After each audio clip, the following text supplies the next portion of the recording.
And Captain Master, guys, we are finally back again for another reaction on the one and only Mystelics reaction. Guys, big up the Mystelics family for definitely jumping by and saying Mystelics in the building, as well as the people's peeping in. Come on in, brothers and sisters. Newcomers, the big up all yourself one time for definitely jumping by and seeing what Mystelics has to offer. Me, I am Mystelics, third person. Anyways, guys, big up all yourself one time for definitely tuning into the vibrations. Don't forget to subscribe and turn on that post notification. And of course, click the bell so you can get all the videos. Click all, so you'll be notified when I drop all my videos right there. And then, guys, give this video a thumbs up. I would appreciate that. Let's get into it right now. This is actually the UWP's press conference on the national issues and, of course, dealing with that of electoral reform as well. Let's get it. Or comments to make, and then we'll open up for questions. Push through legislation to the parliament that would allow for electoral reform and fix the problem of a broken and dysfunctional electoral process. We continue to wait for the pending changes that will... By the way, this was on February 3rd, eh? This link could be in the description below, so you guys can go check it out as well. On entitled Original Video. Help restore our democracy and allow the true will of the people of Dominica to be reflected at the polls. We have waited long enough. In the meantime, the Sir Byron report, recommendations, and draft legislation have been submitted to the government of Dominica. Okay, so guys, I'm gonna try my best to get that Byron report. When I do, I will definitely, you guys know I roll already. You guys know I'll bring it out for you guys as well. I'll be doing a thorough on it. So when I get that, I will, you know, run with it with you guys. You know the Mystelics family already. We stay easy, we stay husky. Let's go. The United Workers' Party therefore calls upon the Prime Minister to immediately bring forward legislation which has been agreed upon by the Electoral Commission to the Parliament of Dominica to enable it to become law. But if you realize, guys, the Prime Minister doesn't seem to want to do electoral reform. You know, the Prime Minister has considered something different. He's saying about electoral modernization, which is totally different. Totally different right there. So this is a very interesting turn of events, I would have to say. So keep that in mind. Upon the finalization of the electoral reform laws, we call upon the Electoral Commission to immediately begin the process of undertaking the reforms, including a full and complete re-registration process and the issuing of voter ID cards. Once this process is complete, the United Workers' Party and the people of Dominica demand general elections in order to reverse the damaging impact of the sham elections. You know, Scary doesn't want to do that at all. You see, next 5 years, that's how they think. So you know it's gonna be a squabble. And of course, the United Workers' Party has mentioned that in 2024, that's when they want the other election or the next election to take place because of the whole, you know, sham election. Okay. Members of the press and people of Dominica, we watch in horror as the economy of Dominica continues its steep decline, taking with it the hopes, dreams, and aspirations of its people. Rising fuel and food prices, stagnant and declining wages, galloping poverty, increasing violent crimes, and social problems are all the fruit of a government in office for over 22 years. And it's interesting that when people talk about the rise in crimes and stuff, it's still not that crazy, but there's a rise in crimes and people want to say, oh, is the youth that doing this and that? But what there's cause and effect. I mean, if the youth don't have much of opportunities to take advantage of, what do you expect them to do? They'll sit down there and say, boy, let me go and work for any people, and they wouldn't see the way forward, especially men who actually understand the system and realize wait a while, they're trying to keep us down. We need to try our best to see if we can find ways. And don't get me wrong, you know, I'm not saying go and do illegal activities, but there's an understanding as to why that is taking place. And when this takes place, then there's also conflict and all those kind of things there, especially involving the police and the youth. So when you're looking at the different crimes that tend to take place where the youth are being pelleted, you know, pelleted right there, you know what I mean? There's cause and effect.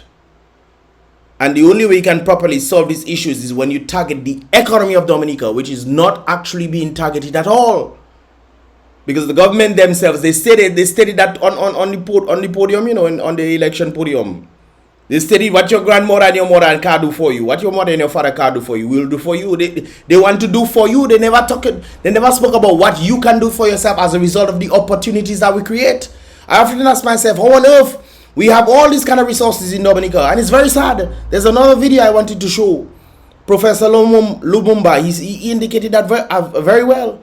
How on earth you have countries in Africa that can produce, for example, Nigeria, the top 5 gas production is from Nigeria. How on earth is Nigeria this poor? How on earth does Dominica have all these resources and we are one of if not the poorest Caribbean island in the Caribbean? We can create factories, we can do a number of things, sell water, sell air. Magwesa, there's a multi-million-dollar industry where they're selling air to places like China that have densely populated or very polluted regions. They canning air. And they just take a little fragrant and say, okay, this is the beet smell. Put a little fragrant inside there. This is the hibiscus scent. All this, and they sending that to places like China, and man buying that for $19.95. I don't know the price, but you get my point. And they taking that and they fresh air. Really? So you don't think we can tap into the sky? That's all. Let me continue. That has lost its way and proven without a doubt that it is unable to rise to the challenges that now confront our country. So while the majority of Dominicans continue to sell, a few persons within the government and their enablers grow rich on state resources. That is facts. Facts are there. Don't lie. Labor rights. Facts that there. It's not lie. I be here facts. Constructing $1 million buildings and other $1 million buildings, plural. Boy, I tell you, and the salary that they get in. Okay then. Otherwise living the life. It is no longer a government for the people. It's the king of the people apparently, and the people have become the subjects to their servants. Aye. But rather a government fighting against the people. This fight against the people of Dominica extend to our future generation who today struggle to re-enter classrooms at the state college. Guys, let me tell you something now. Somebody messaged me. I might be getting something in the future. I'll leave that on the wraps. But they opening up schools for people to go to school in college, and the school will fix yet. The school will fix yet. Which has been totally neglected by this government.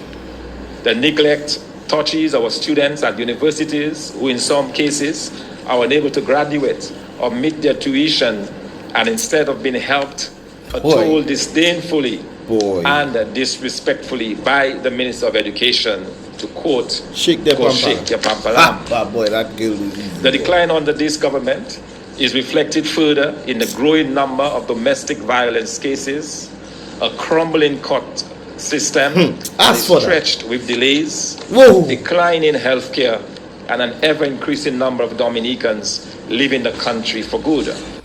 Guys, there was a case that I was a part of, an accident that took place, and if I was the only witness, that was the guys, and I went up. We did the thing. I went up as a witness, spoke. I gave my views on everything that took place. Bang, bang, boom, bang, bang. I went back to a particular place the other day, and one of the police that was part of the court told me that case is still ongoing. That case is still ongoing. Boy, no. But apparently, one of apparently, from my understanding of apparently one of the guys who did the other guy wrong. He apparently has affiliates inside the department, and if I wasn't there, that. Let me continue. Meanwhile, our country is burdened by a do-nothing cabinet of 24 ministers who appear clueless, along with the leader, on how to rescue this country. And when the leader literally comes on stage and say, "It is my fault, I am the big bad wolf for preventing the parliamentary representatives from the PAL reps from doing things in the community. I am the big bad wolf. He stated that in 20. Boy, and then he want them to come back and mandate another 5 years. That was 2019. Came back 3 years later. Well, 2 years, given the high side, because 2025, that's supposed to be next election, constitutionally due. Because it's the first of parliament, that's when things start. Which means whenever parliament starts, that's when the 5 years is going to start. Boy, I tell you, boy. As a responsible political party, we cannot sit idly by and witness the ongoing assault against the people of Dominica without addressing those issues. Thompson, I understand what you're saying there. I agree if you cannot sit down. But when the people are allowing that to happen to them,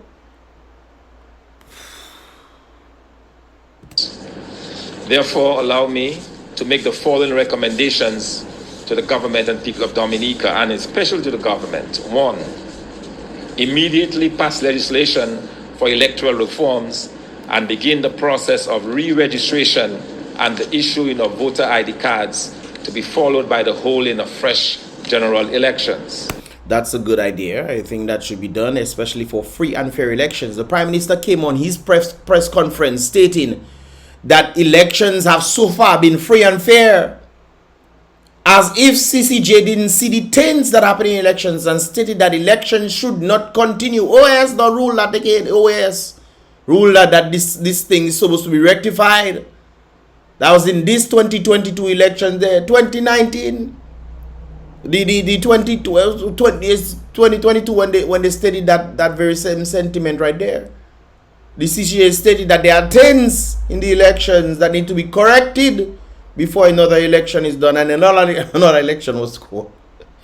Boy, that's scared. Boy, it's not easy, boy. 2, address the ongoing problems of unemployment, particularly among the youth of our country, through creative job opportunities and the rebuilding of our agriculture sector. That is where Dominica can go forward. That is where.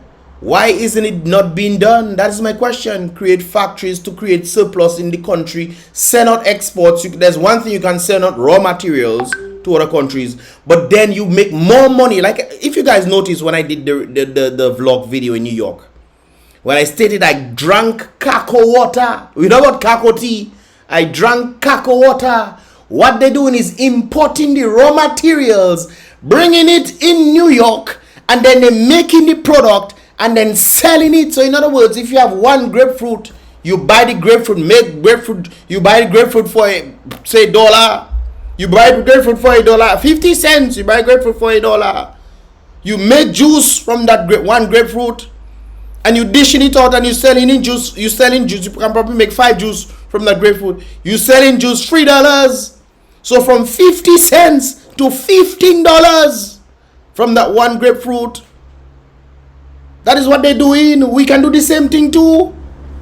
Sell the raw materials through, but also create our products by having our factories. That's so difficult to do. Number 3, provide adequate financial support as promised to the students studying overseas on government scholarships, and re-establish the Dominica State College as a premier learning institution. Number 4, tackle the growing violence and crime on the island by... But to tackle that, you need jobs. And not just jobs, because NEP is a job. But you need living wage jobs. That is what you need. Providing increased police training and a commitment to fight and prevent crime. Seems like they're training the police for scared business. Because you're looking at what the police is doing, and you're looking at the Constitution and the abilities that is. Remember, guys, the Constitution doesn't give people their rights, you know. The Constitution reminds the officials that the people have rights. They have born rights with them, born to be free, born to protest, born to do a number of things when things are not going correct. Just like the United States, they have the right to bear arms. Number 5, reduce the size of the cabinet by at least 2/3 and cut other wasteful government spending. Yeah, we have too much people and we have a set of ministers that do nothing. We have a set of ministers, 21, boy, 20. Boy, tell you, boy, look, we just throwing money. Dominica operating like when we build the West Coast Road and then they dig it up for the Wasco to put the pipe. That's how Dominica operating. We just like they build the road by the hospital there in Roseau. They build the road that coming down and then they dug the hole to put pipe. Yo, and on the road itself, that a pothole in the road, the new build pothole. Boy, hey. And finally, address the many problems within our court system with a view to improving the system of justice in the country. But if the court system is corrupt, if all the sectors of Dominica are corrupt, how would they expect to move forward? Huh? That's one of the things I don't think people understand, you know. People want to say the opposition supposed to bring stuff for me and all kind of thing for me to vote, but is you it affecting, you know, the opposition? Huh? You paying the opposition to come and make sure that the government is held accountable, and if they are not being held accountable, bring the people in to hold them accountable, and the people not coming. You think the opposition still not gonna get paid? You think the government not gonna get paid because the people who hold the government accountable for the things that they stated that they would be doing, and only come back and voting them again and again and again and again, hoping for a different outcome? In closing, and since we are in the carnival season, let me extend congratulations and good wishes to all, in particular the Calypsonians, who year after year toil hard to not only entertain but to educate us through their lyrics. True, very true. Let us all support our Calypsonians, let us support our culture, and let's encourage our artists to higher heights. Yeah. Thank you. I want to return briefly to the issue of electoral reform. Talk to us, Can I tell you live? Recording.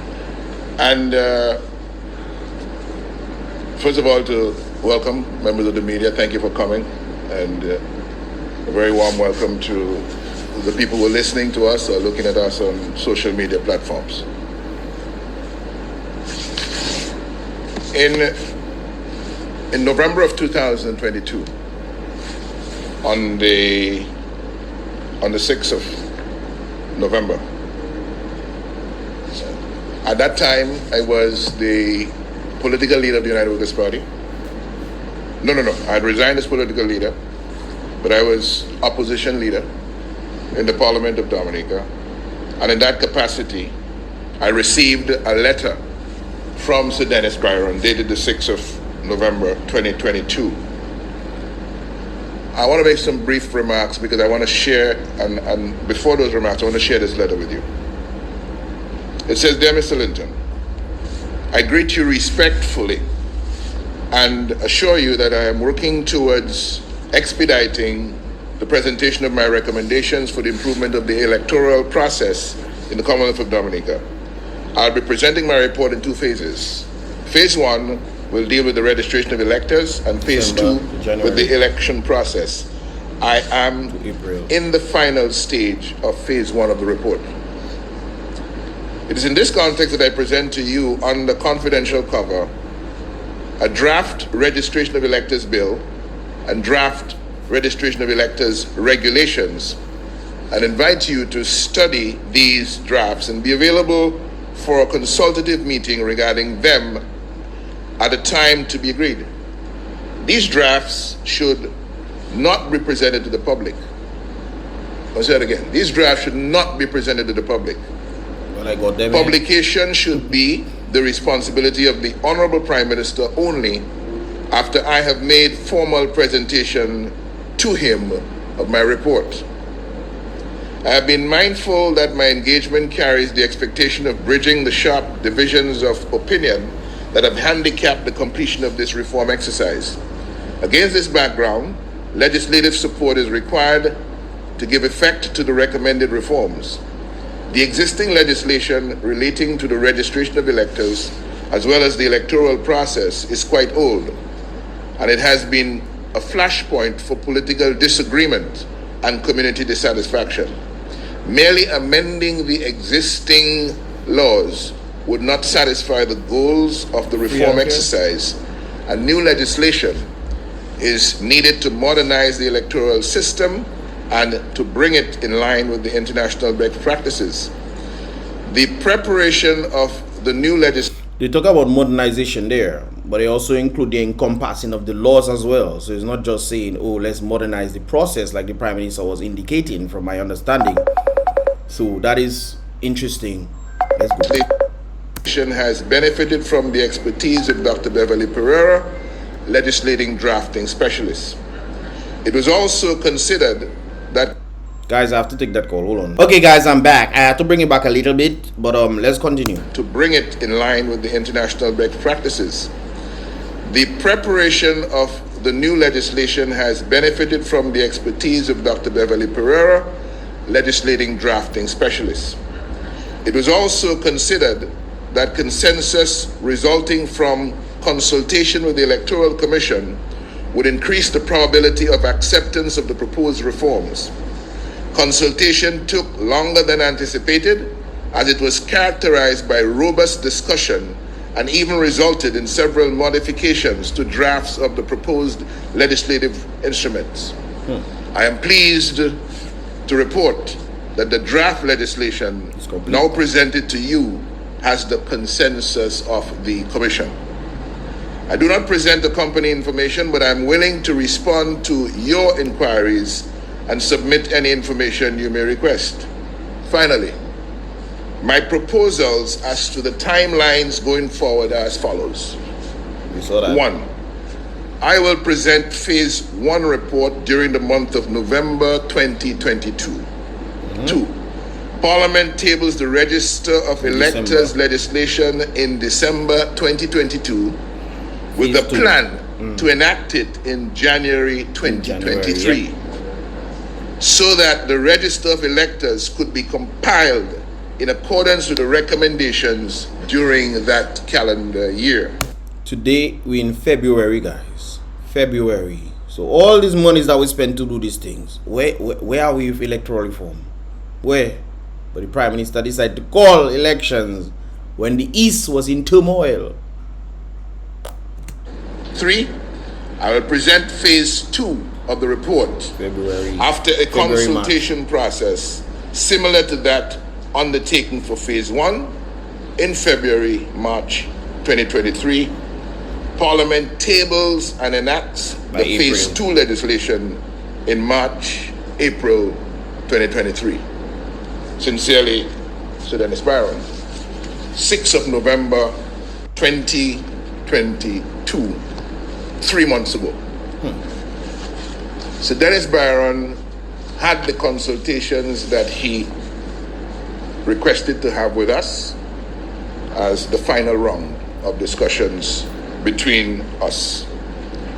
And he released his report. He issues his report on the 30th of November 2022. That's 2 months ago. The public has heard nothing of that report because the expectation was that the people would have an idea of what is in the report, have a discussion about it, and then they would move to finalizing it. Mr. Byron has indicated it is the Prime Minister who has the responsibility to publish the report after he, Sir Dennis Byron, has formally presented to him. I don't know when it was formally presented to him, but I've heard in recent times that the Prime Minister had an engagement with Sir Dennis Byron on the 23rd of January this year. That's more than a week ago, more than 10 days ago. So the question is, what's up with this report? Where is the report? Have you seen it, Matt Peltier? Have you asked for it? Has any member of the media asked for the report?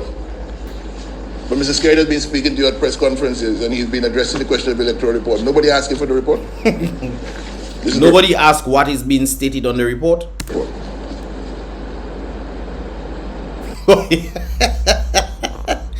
So we're asking questions about what is happening for electoral reform and nobody had the report. But this, so I would ask, can you tell us what is on the report? Can you tell us? I mean, you know. You see it? This is the report. And the media should have a copy of this report. True. Now, I didn't get this report from Sir Dennis Byron. So I'm not under any obligation, professional or otherwise, to him to not disclose. What he has asked me as opposition leader not to disclose is the draft legislation. This is not the draft legislation. This is his report, which came to me through sources that are ordinarily available to media people all around the world. And so I'm taking the liberty today of giving you, members of the media, a copy of the report. Hopefully, LENNOX doesn't play. LENNOX doesn't play. You will give it extensive coverage on your media platforms. I want to do so. Your media houses, so that the people out there can engage with you in discussion as to what is in the report. Yep. We good? Okay. So when I was coming here this morning, I stopped at Tech Heads in Roseau, and I made some copies of the report. Matter, this is yours. Do you know this is yours? Hey. Yeah, this is yours. Yo. Copy of the Byron. This one. Hey, LENNOX don't play. Lofty come for yours as well. Lofty come for yours. Yes, sir. So when you all go back to press conference, the Prime Minister asking about the report. Hey, I like LENNOX, you know. I like the boy. All right, thank you very much, Honorable President. Oh, you have press conference and you don't know what is on the report to ask the man about the report, to ask the man anything. The man just come and tell you we have meeting and that's it. Did anybody ask what did the meeting entail? Anything like that? Well, don't play, boy. Big up LENNOX. Guys, give a thumbs up for LENNOX Linton on that one right there. Big up, man. Big up. We open for any questions which you may have from the press. They're planning to see in the report and what the people should expect. It is very important. I'm gonna get the report, guys. I'm gonna get the report and I'll put it out there for you guys. You know I roll already. All right. For us to maintain the integrity of whatever is in this report, as we've said it. We do not want any significant changes made by this government when it goes to Parliament. I think it's important for us, particularly in the areas of re-registration and the residency criteria. We have to ensure that these are maintained as they are in the report. Yep. So yes, we'll be engaging very much with the public of Dominica in the coming days on this. I think I probably need to bring them in for a podcast. In that regard, we talk about what we'll see what's happening, guys, for BrBpTV, if it's possible. Any of the recommendations? I don't know what the. Let me say this. Okay, no, hold on. Let me read something for you from this report. It's been highly controversial and has dominated public discourse in the Commonwealth of Dominica. Since around 2009, government of the Commonwealth of Dominica has invited election observers to observe the electoral process of its general elections. From 2009 to 2019, various election observers participating in the 3 general elections held during the period submitted reports with suggestions for improving the electoral process in the Commonwealth of Dominica. However, it does not appear that the recommendations from various reports and consultations were implemented prior to the last general election. They haven't. None of them, especially the last one, where they talk about the taints. No taints were rectified. The Dominica Labour Party was victorious in the December 6, 2019 general election, winning 18 of the 21 electoral seats. During that election, the call for electoral reform was widespread. Consequently, Prime Minister Roosevelt Skerrit, during his victory speech on election night 2019, committed to pursuing electoral reform. He stated that the matter would be addressed in a manner that satisfied the national interest and disclosed the government's plans to prioritize electoral reform on its national agenda. On the 1st of September 2020, the government of the Commonwealth of Dominica appointed Sir Dennis Byron, former president of the Caribbean Court of Justice, to examine and review the electoral processes in the Commonwealth of Dominica, to make recommendations for electoral reform, and provide a report that advises on the way forward, including but not limited to any recommended legislative reforms to improve the electoral process. The importance of these reforms was emphasized by the Caribbean Court of Justice when it commented that, quote, there remain grave areas of concern about the process of these elections, the 2019 general elections.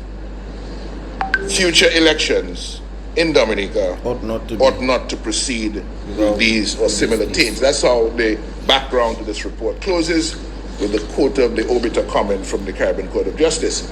Based on what the Attorney General and others have put out in the public domain, I would be surprised if the Prime Minister is not opposed to this comment being in the report. Right? You ask me what I think he might have a problem with, I'd be surprised at that. But let me tell you, guys, let me just put this, I'll put this in the description so you guys can check it out. I already done spend a good amount of time on this.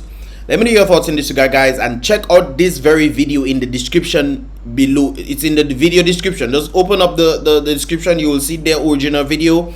Click it and then you'll finish watch the rest right there. This is pretty much all about for this here reaction video. Let me know your thoughts, like I said before, in the comment box below, guys. What are your thoughts on the electoral reform? Do you think it's gonna happen? How soon do you think it's gonna happen when it comes down to Dominica and electoral reform? Do you think the Prime Minister himself is looking towards electoral reform itself, or the electoral modernization in terms of how do you vote? You go and vote on a computer or all these kind of things there. Do you think it's that he's leading towards? Because he says he doesn't like the word, he does not like the word electoral reform. He likes the word electoral modernization, which is ridiculous because you need reforming of the electoral process. When you have done this, then you can decide, hey, let's modernize the newfound reforms into better ways and means to do things. I think that's how it would go. But guys, let me know your thoughts in this regard. Leave your thoughts in the comment box below, guys. Like I said before, I'll leave this link in the description below. And check out the previous reaction video I did today in the first comment in the comment box below as well. I'll see you guys in the next reaction video. Boom, bam.